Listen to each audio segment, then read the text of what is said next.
Então, primeiramente, bem-vindos todos, bom dia. Hoje a gente está aqui com a Arlete e com o Fábio. Nosso tema de hoje é como planejar minhas finanças hoje e para o futuro da minha aposentadoria com o Covid-19. Hoje a gente tem a Arlete conosco, ela é a nossa head da Escola de Finanças, da Integração Escola de Negócios. Ela é doutora em administração pela FEA-USP, especialista em previdência complementar e consultoria de investimentos. A gente vai iniciar hoje, então, o nosso webinar. Fiquem super à vontade para fazer qualquer tipo de questionamento, dúvidas através do chat. E a gente faz toda essa interação. E a Arlete vai apresentar para vocês o Fábio.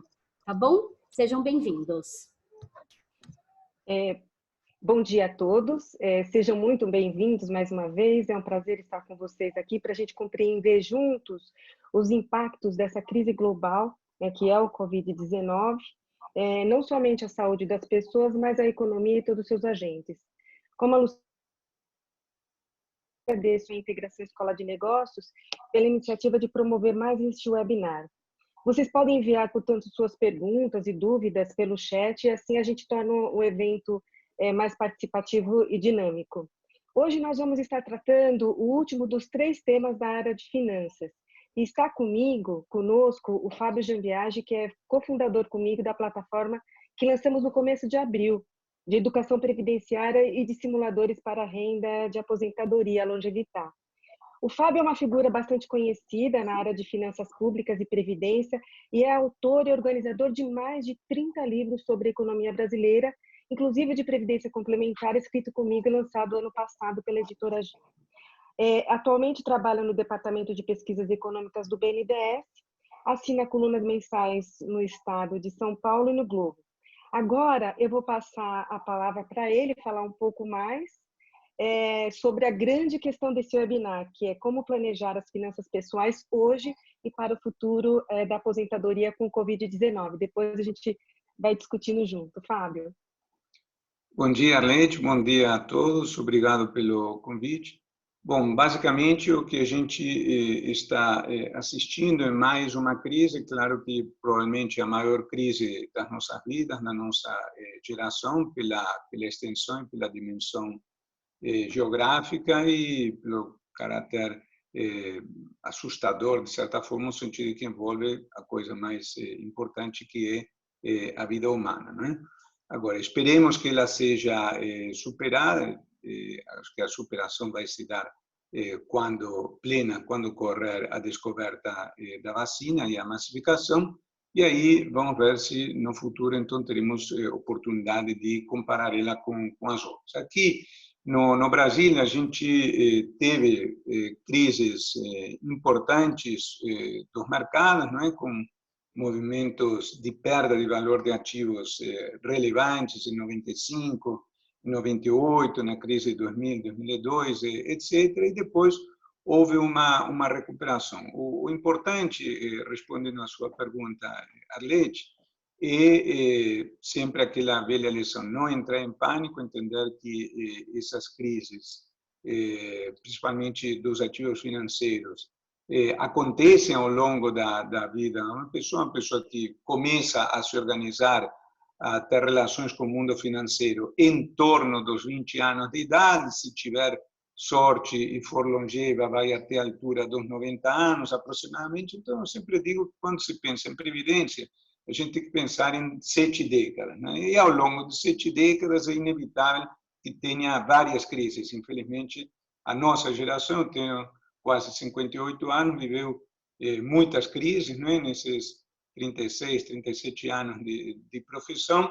Essa, como eu falei, é a mais severa e o essencial é que a pessoa entenda que tem as suas aplicações, que isso é parte do processo, não é? Ou seja, não tirar os recursos eventualmente de algum fundo que esteja tendo um resultado negativo, porque isso faz parte, a contrapartida de resultados positivos fortes no passado, resultados positivos fortes que poderão acontecer no futuro, mas é uma crise que chama novamente a atenção para a dimensão de risco dos investimentos, como o próprio nome diz, em ativos de risco, não é? Ou seja, se a gente tem portfólio previdenciário conservador, não é? Basicamente calcado em renda fixa, provavelmente então as oscilações vão ser relativamente modestas, mas nós teremos que abrir mão de rentabilidade, e quando se abre mão de rentabilidade, então significa que é preciso fazer esforço de poupança significativo. Se, em contrapartida, há uma alocação maior da carteira em recursos associados ao risco, pode haver ondas de valorização importante, como a que a gente teve, por exemplo, no ano passado, mas podem ser seguidas de movimentos de retração do mercado. Então, o importante é ter em conta essa ideia fundamental. Se deseja evitar esforço maior de contribuição para garantir uma determinada aposentadoria mais alta lá na frente, e com isso se aloca uma proporção importante da carteira em ativos de risco, é necessário estar ciente de que isso não é necessariamente uma garantia de uma aposentadoria maior. Imagine alguém que tinha uma aplicação de contribuição variável em que o complementar seria travado a partir do momento em que ela é recebida, mas que tinha se programado para começar a receber a aposentadoria complementar no dia 31 de março de 2020, não é? O problema que tem. Então, a mensagem principal a passar é: se se quer evitar uma contribuição maior, é necessário estar ciente das suas implicações e que isso poderá significar ter uma aposentadoria maior ou, mais também, uma aposentadoria menor do que aquela que redundaria de uma aplicação mais conservadora. Entendi, Fábio. Então, você está falando diretamente de investimentos, né, de formação de reserva para usufruir no futuro. Mas voltando ainda para aquilo que o governo coloca, aquilo que o governo gere, né, que a gente está falando da Previdência Social. O que é possível nesse cenário de calamidade, de enfrentamento da calamidade pública? O que se espera, o que se pode esperar da Previdência Social antes da gente estar falando, entrando a fundo aí na Previdência Complementar, onde tem a capitalização de reservas? O que esperar da Previdência Social? A Previdência Social, eu costumo dizer que é o maior, entre aspas, empregador da sociedade brasileira, no sentido de que ele emprega, novamente, entre aspas, em torno de 30 milhões de pessoas, que são aqueles que recebem benefícios do INSS, e se o benefício atrasar um dia é uma revolução, é um caos social. Tá? Então, a gente, enfim, tende muitas vezes a ser crítico, até porque o serviço muitas vezes deixa a desejar, a qualidade quando a pessoa se dirige ao balcão do INSS, não em função de problemas acumulados ao longo de décadas, mas o fato é que, do ponto de vista financeiro, ela tem funcionado muito bem há muitos e muitos anos. A pessoa pode estar certa de que ela, tendo contribuído para a aposentadoria, vai receber aquele seu valor todos os meses, indexado uma vez ao ano. Então, o que se pode esperar é que ela continue pagando em dia e com os reajustes anuais que seguem a inflação, o que significa que é algo que não pode ser negligenciado. Muitas vezes eu vejo colegas, principalmente, muitas vezes, profissionais liberais, com uma certa resistência ao governo, dizem: não quero nada com o INSS. Mas se trata, muitas vezes, de pessoas com uma renda que é superior ao teto do INSS, hoje em torno de R$6.000. E aí eu me pergunto, mas será que essas pessoas, quando tiverem 65 anos, vão achar ótimo abrir mão de receber R$6.000 por mês, que é o valor que elas poderiam ter tendo contribuído durante um período longo, tá? Da mesma forma, para quem é, por exemplo, empregado doméstica, mas na forma de diarista, eventualmente pode ter a oportunidade de contribuir ou não para o INSS. Num momento como esse, ter a garantia de recebimento, nem que seja de um salário mínimo, não é? Hoje, R$ 1.045, para pessoas humildes, faz uma enorme diferença. Ou seja, uma pessoa de condição financeira não muito favorecida, ter, numa circunstância como essa, a certeza de que no dia X vai ter aqueles R$ 1.045 ingressando na sua conta, faz uma diferença grande em relação a quem está no mercado informal e, numa circunstância como essa, não está recebendo nada ou praticamente nada. Perfeito. Então, de fato, a gente tem uma previdência social que provê uma renda na fase de aposentadoria bastante importante, sendo relevante as pessoas continuarem contribuindo para essa previdência. Agora, acima disso, Fábio, só interagindo aí com você, então a gente tem a previdência complementar, que é um sistema voluntário de formação de reserva, né? Onde você tem a capitalização de recursos que são geridos por profissionais de mercado que estão em entidades abertas de previdência complementar ou sociedades seguradoras e as entidades fechadas de previdência complementar. Então, se um cidadão, um trabalhador ou alguém que quer receber além daquilo que o INSS oferece, a partir das contribuições que foram feitas ao longo da vida de trabalho, de forma mandatória, a pessoa também pode contribuir para um plano de previdência. Se ela trabalhar para uma empresa que é patrocinadora de um plano de benefícios, ela contribui junto com a empresa. Se ela fizer parte de uma associação de classe, ela precisa verificar se essa associação tem um plano instituído e essa entidade fechada de previdência complementar faz a gestão desses recursos. Por outro lado, se não tem um patrocinador ou não tem um instituidor, né, de uma associação de classe profissional, enfim, ele pode ir no banco e adquirir um plano PGBL ou VGBL. Então, no Brasil, a gente tem essa forma complementar, que é como você colocou, né? É necessário que, de fato, você tenha as contribuições, né? Que você também faça os aportes e, a depender dessa rentabilidade, você vai ter um montante lá na frente que pode complementar a sua renda do INSS ou mesmo você depender exclusivamente dessa renda. Eu acho que eu falei um pouquinho de como funciona a previdência complementar no país. Você quer acrescentar alguma coisa a mais? Eu queria me referir especificamente ao caso das aplicações ou na administração de uma carteira própria ou de um PGBL ou de um VGBL para aqueles que não têm um fundo próprio, como é, por exemplo, o empregado do Banco Brasil, que tem a possibilidade de ser contribuinte da Previ, ou o empregado da Petrobras, que tem a possibilidade de contribuir sucessivamente. Não são tantas as empresas que têm esses fundos de pensão, tá?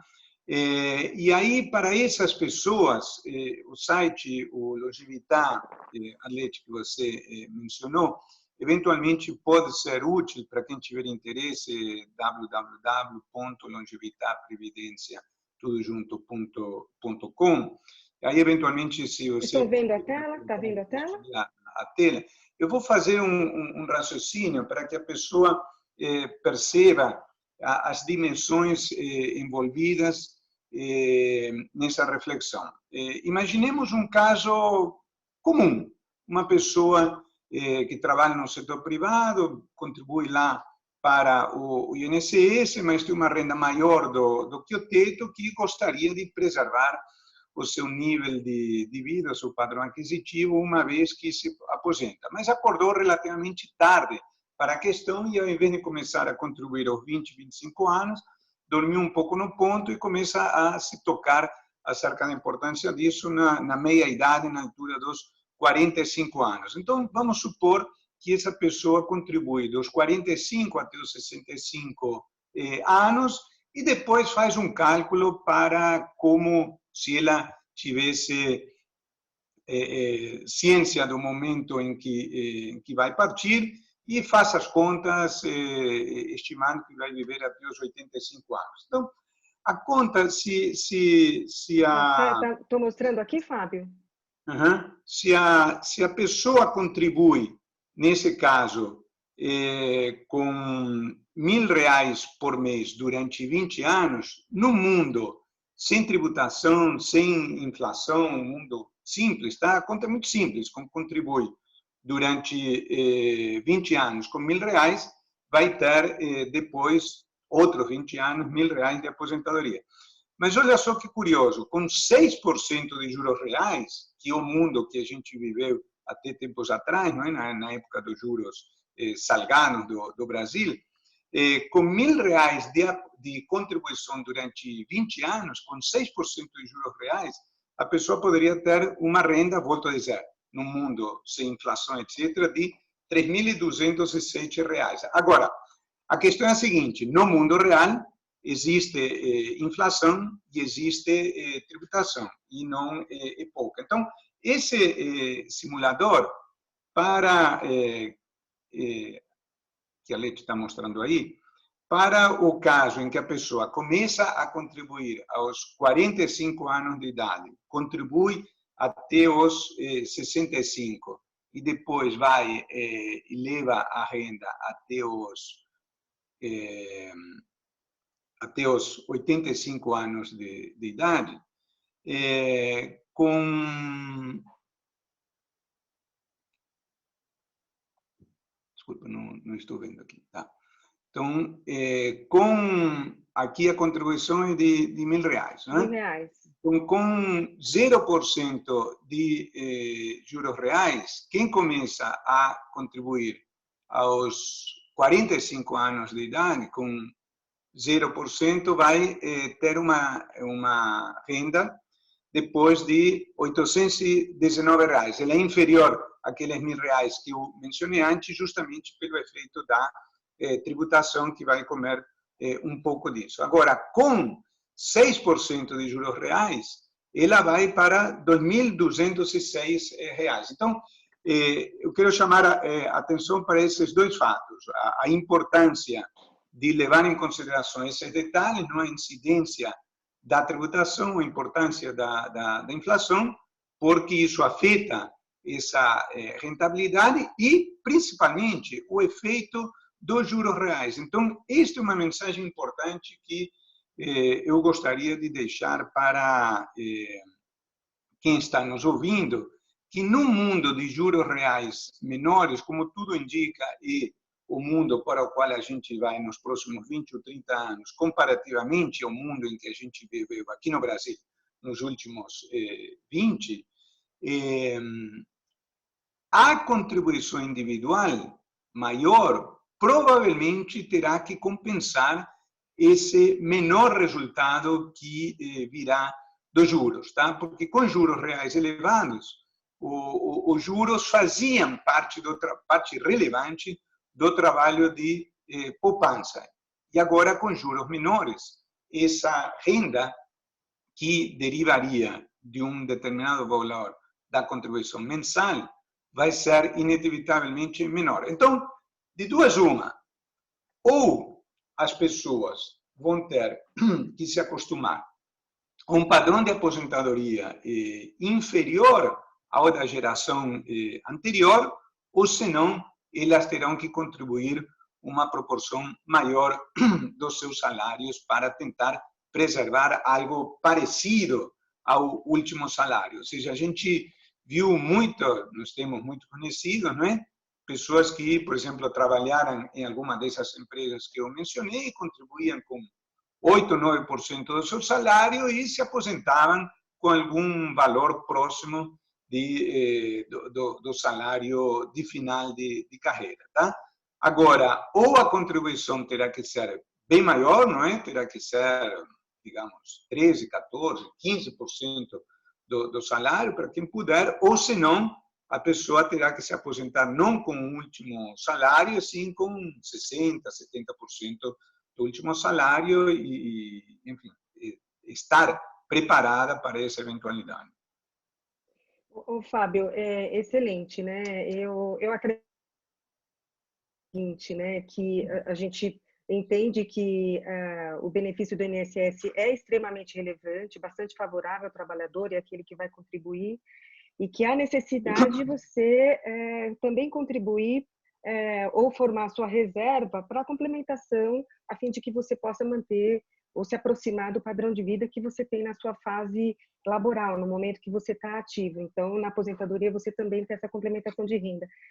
Só que é importante a gente acrescentar que nesse sistema de previdência complementar, a gente tem vantagens importantes em planos de previdência e seguro de pessoas, né? Que quando a gente fala da possibilidade de você formar uma reserva para o futuro e considerar o mercado financeiro e de capitais para você obter a rentabilidade esperada, existe tanto a forma de investimento próprio, como você colocou, e a gente acabou de fazer as contas através desse simulador que a gente apresentou, mas também vantagens importantes através de planos de previdência, e eu quero me referir à questão da tributação.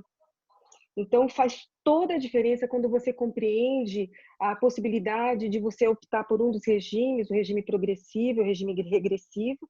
Então, já começa aí essa grande vantagem, onde aquele que tem uma renda maior, ele vai ser mais tributado, se ele optar pelo regime progressivo. Ao passo que no regime regressivo, quanto maior o tempo de acumulação, menor vai ser essa tributação.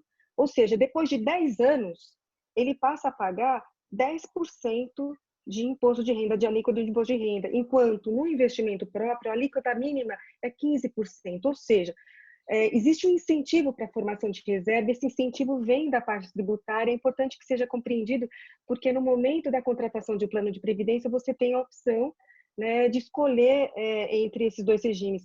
A outra vantagem também importante é que não há cobrança de imposto de renda durante a fase de acumulação em planos em planos de previdência, né? Seja numa entidade fechada, num fundo de pensão, ou através de um PGBL e VGBL. As pessoas, às vezes, não têm essa noção de que você fazendo investimento num fundo é excelente, né? Você tem gestores, de fato, que você selecionando de maneira adequada pode ter uma rentabilidade muito interessante, mas você tem o famoso come-cotas, e aquilo tira parte da sua rentabilidade periodicamente, o que não ocorre em planos de previdência.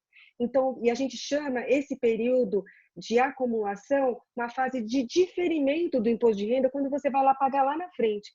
Outra vantagem bastante interessante é quando você faz a declaração de renda completa, você tem a possibilidade de abater da sua base tributária até 12% da sua renda, né, que você tem a declarar, das contribuições que você aportou a um plano de previdência. Ou seja, é uma forma até de compensar em planos PGBL, porque a tributação em plano PGBL ou num plano de benefício dentro de um fundo de pensão, ela recai sobre todo o benefício. Então, você tem um benefício fiscal na fase de diferimento, né, desse imposto, e aí você vai pagar só quando você estiver recebendo o benefício, além de outras vantagens. Então, é importante, né, que no planejamento financeiro, tendo compreendido que se você não contribuir hoje, certamente você vai ter que contribuir mais ou vai ter um benefício menor na frente, saber como escolher qual é, de fato, aquele plano que vai te dar uma condição melhor na fase de aposentadoria e durante o tempo que você certamente espera viver mais,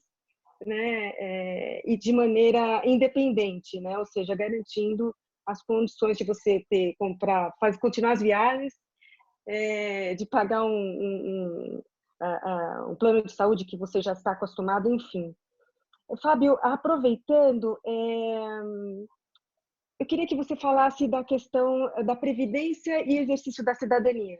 Eu queria que você explorasse um pouco essa questão, e começando desde lá da questão da educação financeira, a questão da educação previdenciária e exercício da cidadania. Jogando a bola para você agora. Uhum, exato. Nós temos que entender o seguinte, a relação das pessoas com o país, com o mundo em que vivem, com o governo, etc., ela é entremeada pelo seu nível de educação.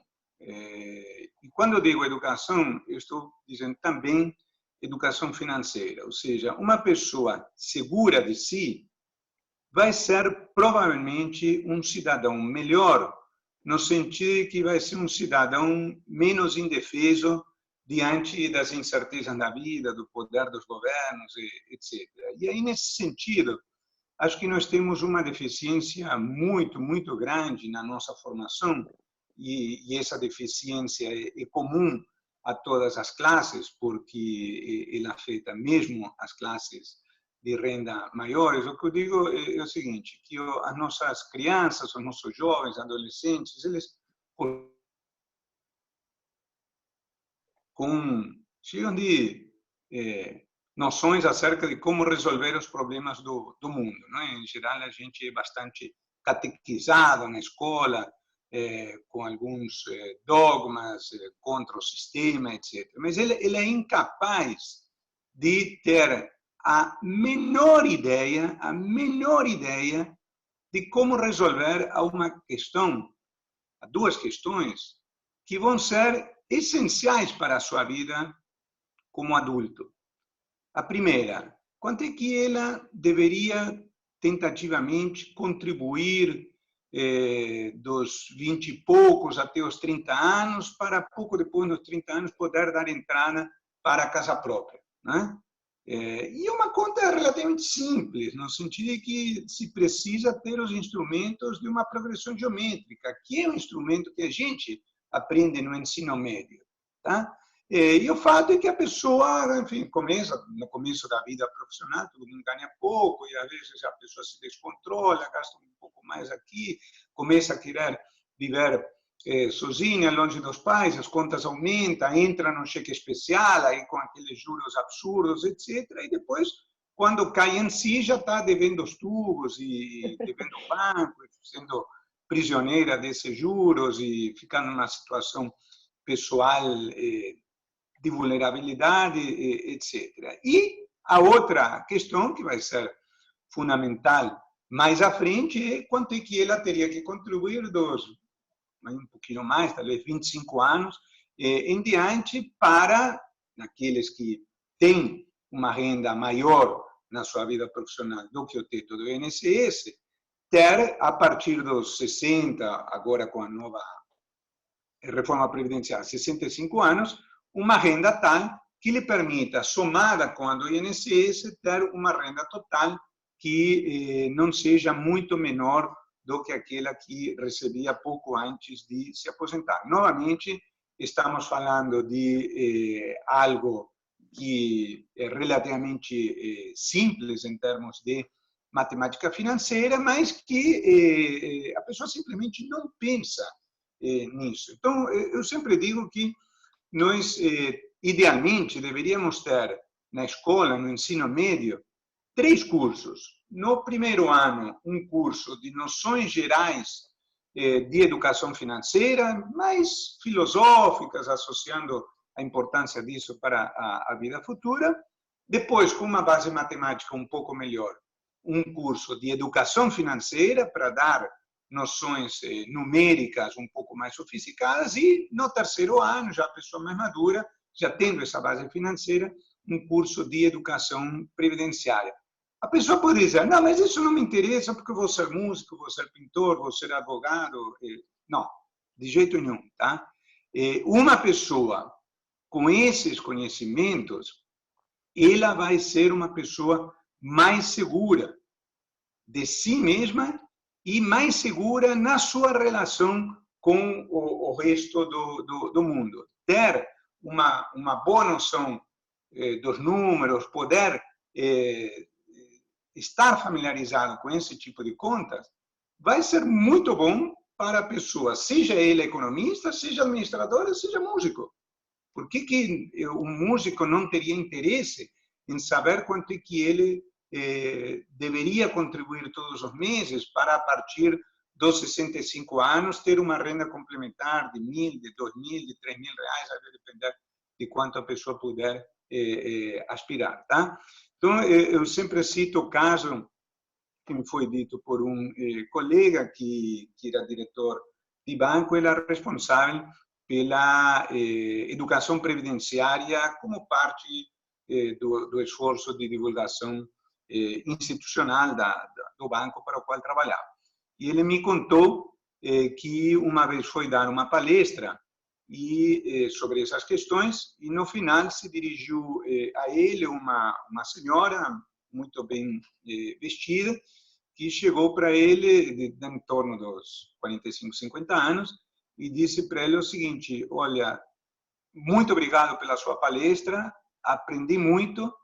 Ele estava com os olhos lacrimejantes e disse: só lamento uma coisa, e não ter assistido ela 25 anos atrás, porque se ela tivesse aprendido naquela ocasião o que aprendi hoje, não estaria padecendo o drama financeiro que estou vivendo.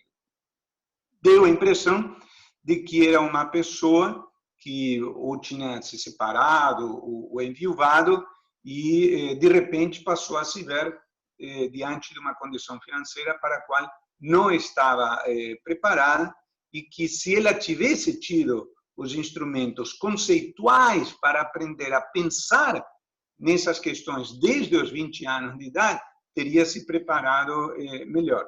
Infortúnios da vida, falecimentos de pessoas próximas sempre podem acontecer com qualquer um, mas se a pessoa não estiver preparada, evidentemente o drama, além de pessoal, passa a ser financeiro muito maior.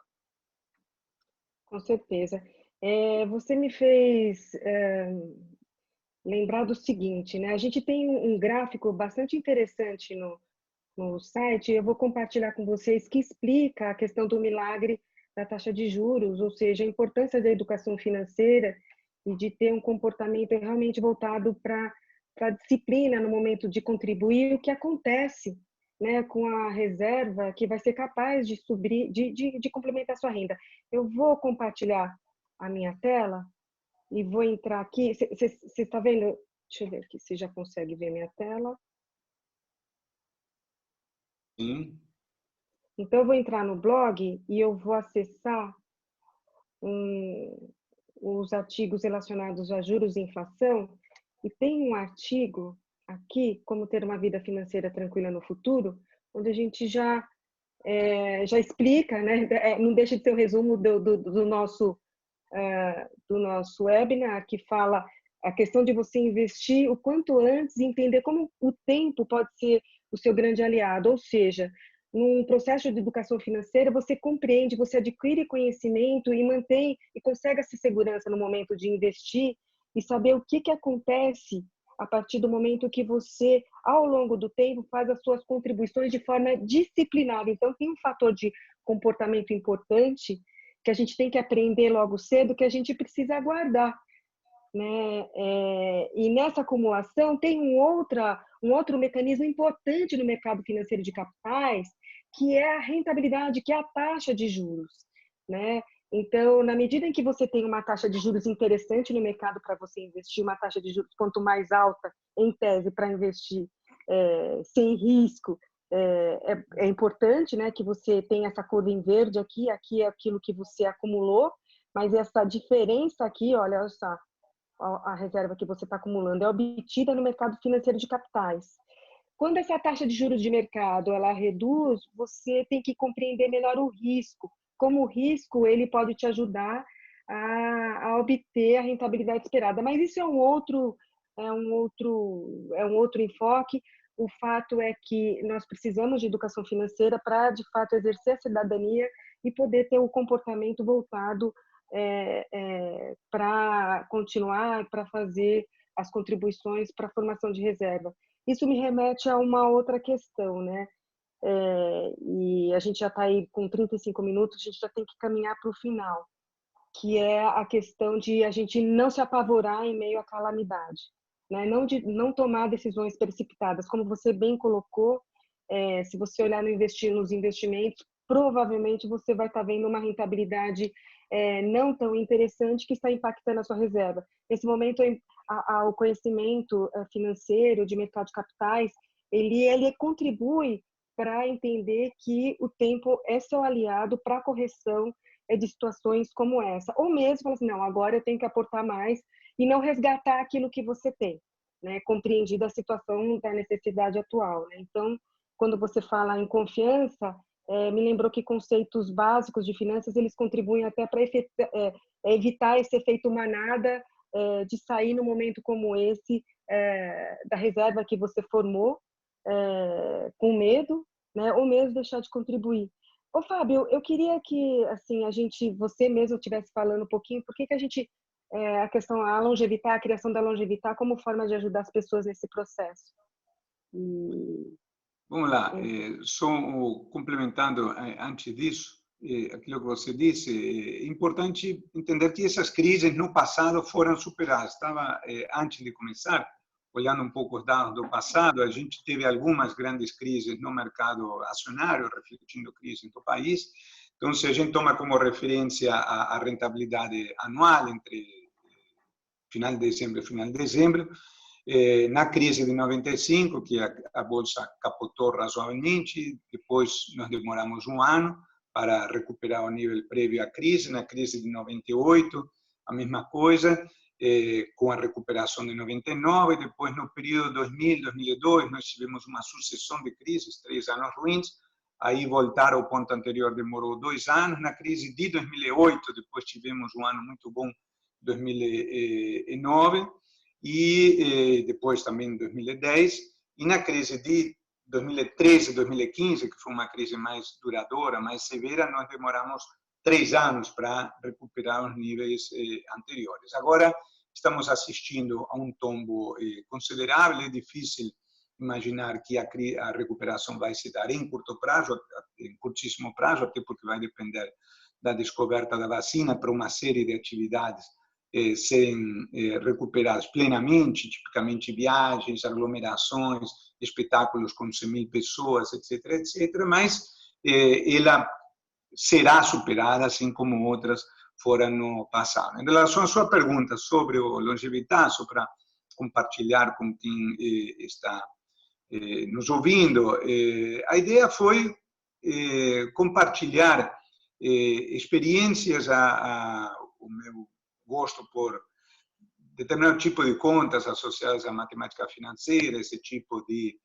raciocínio, né? Combinando a ideia de quanto tenho que depositar hoje para ter uma renda futura lá na frente, ou se eu contribuo tanto hoje, quanto eu vou ter lá na frente, com a expertise, o conhecimento regulatório da Arlete. Aí, como costuma acontecer em sociedade, surgiu uma boa interação. A gente acabou escrevendo o livro, né, que você mencionou, juntos, e aí depois, como resultado dessa boa experiência conjunta, surgiu a ideia. Na verdade, eu já tinha me envolvido anos atrás no empreendimento desse tipo, mas depois ficou no meio do caminho, e a Arlete ficava me incentivando a retomar, e como ela tem mais habilidades do que eu como administradora, eu falei, bom, tudo bem, mas desde que seja você a se encarregar das coisas chatas que isso implica, fazer contato com quem vier a desenvolver as fórmulas, etc. A ideia foi em frente, e acho que a gente acabou chegando a esse conjunto de simuladores. O que me incomodava e me levou a apostar nesse empreendimento, que simuladores tem milhares, não é? Mas a experiência que eu tinha nas instituições às quais eu estava vinculado, como usuário, como cliente, é que, em geral, você quer responder a essa questão. Por exemplo, se eu contribuo tanto, quanto é que vou ter a partir dos 60 e tantos anos? Aí o simulador te faz uma série de perguntas, você responde uma série de parâmetros, aí clica no Enter, aí o cursor fica rodando, ele depois cospe um numerozinho. Então, se você contribui tanto, vai ter uma aposentadoria de R$ 1.537,45. Aí você ficava pensando, mas e se eu, em vez de começar aos 25 anos, começo aos 30? Aí você tinha que digitar tudo de novo, responder, aí o cursor te respondia outro número, nessa altura você tinha esquecido o primeiro. É um sistema pouco prático. Eu achava que o interessante para o usuário era ter uma resposta que eu chamo de matricial. Ou você ter na forma de uma tabela com diferentes combinações de duas hipóteses, né? Dois parâmetros, tipicamente, então, taxa de juros e idade de começo da aplicação, taxa de juros e idade da aposentadoria, para a gente, para o usuário, ter uma visão comparativa e saber imediatamente, bom, então, se eu começo a contribuir aos 20 anos, então a minha aposentadoria vai ser de, digamos, por exemplo, R$3.000. Se eu começo a contribuir aos 40 anos, com o mesmo valor mensal, essa aposentadoria vai ser muito menor e ter uma resposta prática e imediata. E acho que a gente conseguiu e desenvolveu algo que me parece interessante para o usuário. Perfeito. Então, só lembrando, né, esses simuladores ele tem acesso livre e gratuito e ele tem por objetivo aí promover a educação previdenciária. Então, essa parte de cálculo financeiro e líquido do imposto de renda é de livre acesso a todos. Então, vocês podem, né, utilizar livremente para planejar e compreender, planejar a aposentadoria futura e fazer os respectivos ajustes, considerando, por exemplo, um cenário como esse. Fábio, a gente está caminhando para o finalmente, para o fim, né? E eu gostaria de convidar você nesse momento para dar sua mensagem, suas dicas aí, mas para você abrilhantar esse final, eu vou dar as minhas primeiro, depois você fecha, né? Eu estou recebendo mais perguntas assim por WhatsApp, mas se eu puder conciliar, colocar numa grande questão, é aquele que não tem condição de guardar o dinheiro agora, mas quer se planejar para o futuro, né? Então, várias questões assim que eu estou observando aqui, principalmente para aquele que sabe que precisa guardar o recurso, que se ele não fizer isso agora, a gente demonstrou isso, ele pode ter um problema que é não ter a renda que ele gostaria no futuro para manter o seu padrão de vida. E aí a mensagem que eu dou é o seguinte: toda a crise, né, a gente tem, na verdade, também uma grande oportunidade para revisar uma série de questões nas nossas vidas, né, inclusive, né, no modo de trabalho ou numa nova forma de você estar desenvolvendo produto, se você é empresário, ou desenvolver processo. Mas nós também, né? Então, cabe a tarefa de a gente repensar os nossos gastos, né, de ver realmente aquilo que nós precisamos e considerar, sim, no orçamento pessoal, aquela parte que precisa ser acumulada para o seu futuro financeiro. De certo, a Previdência Social é um mecanismo fantástico que o país tem, né, para o trabalhador e para aquele que quiser também fazer a sua contribuição, mas esse planejamento pessoal, financeiro, de revisar o seu orçamento e de guardar parte para o futuro, compreendendo o mercado financeiro a seu favor, ele é extremamente importante para você ter uma vida tranquila no futuro. Essa é a minha contribuição final aí. Agora eu passo para você. Olha, são duas coisas que eu queria deixar aqui registrar, principalmente para os mais jovens, tá? Quem já tem 50 anos, por aí, enfim, já fez parte dessa rota, o caminho, em parte, está traçado. Mas para quem é jovem, tem toda a vida, principalmente toda a vida financeira pela frente, eu gostaria de passar um ensinamento que eu tentei passar para o meu filho. Eu sempre digo o seguinte: olha, meu filho, aplicação financeira tem que ser que nem catraca.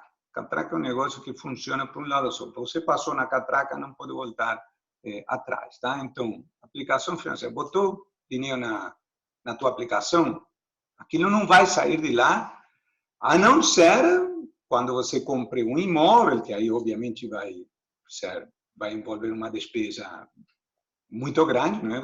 É para isso que ele é formado, ou quando a pessoa for se aposentar. Agora, evidentemente, todo mundo está vendo o que está acontecendo e há determinado tipo de circunstâncias, e definitivamente a que a gente está vivendo é uma delas, que são circunstâncias excepcionais, não? Ou seja, que não se repetem, a não ser muitíssimo raramente. Então, imaginemos uma pessoa que, por exemplo, seja um dono de restaurante e que, autonomamente, como fundo de pensão, então aplica todos os meses com vistas a uma aposentadoria complementar, gerencia o seu restaurante, tem lá os seus lucros e uma parte disso, então, pessoalmente, ele destina sabiamente para essa aplicação. Agora, essa pessoa está há 2 meses totalmente sem renda e as contas continuam vencendo, o aluguel, eventualmente, se ele quer preservar a sua equipe, está pagando, nem que seja parte do salário, então está se descapitalizando. Faz sentido que, por maior que seja o seu apego a essa poupança, ele eventualmente faça um saque daquela aplicação com vistas à aposentadoria para tentar compensar esse baque temporário. Mas é fundamental entender que, uma vez que as coisas se normalizarem, em algum momento isso irá ocorrer, a gente vai voltar a trabalhar, as pessoas talvez um pouco mais tarde vão voltar a ir a restaurantes com a família, com os amigos, etc. É fundamental, então, que esta pessoa, que eu usei como exemplo, esteja ciente de 2 coisas. Se ela quiser ter a mesma aposentadoria que teria antes, ela vai ter que contribuir mais para compensar aquele período. E, se não, vai ter que abrir mão de uma parte da aposentadoria. Então, a palavra-chave para eu me despedir é disciplina. Não estamos lidando com algo em que as coisas funcionem assim, bota uma graninha 1 mês, bota uma graninha 3 meses depois, não. Quem pensa em aposentadoria complementar tem que ser disciplinado, a não ser que ganhe na loteria esportiva ou que algum tio ou tia rica faleçam sem herdeiros, ela tem que todos os meses comparecer lá com 200, 300, 1.000, 2.000, 3.000 reais, isso vai depender da renda da pessoa. Mas a constância, a regularidade, que seja uma aplicação feita todo mês, ela é inerente à lógica de uma aplicação em aposentadoria complementar. Perfeito, Fábio. Nós estamos recebendo os parabéns aí. E, Fábio, obrigada por sua participação comigo nesse webinar. Obrigada a todos pela participação. Nós temos outros webinars previstos para os próximos dias. Quem tiver interesse, acesse o site da Integração, www.integração.com.br. Acesse o YouTube da Integração, vocês poderão ter acesso aos webinars desse projeto social que já ocorreram. E em breve, entre hoje e amanhã, esse nosso webinar também estará à disposição de todos vocês. Mais uma vez, um bom dia, né? E até breve. Obrigada, Fábio, mais uma vez. Até lá. Tchau, tchau.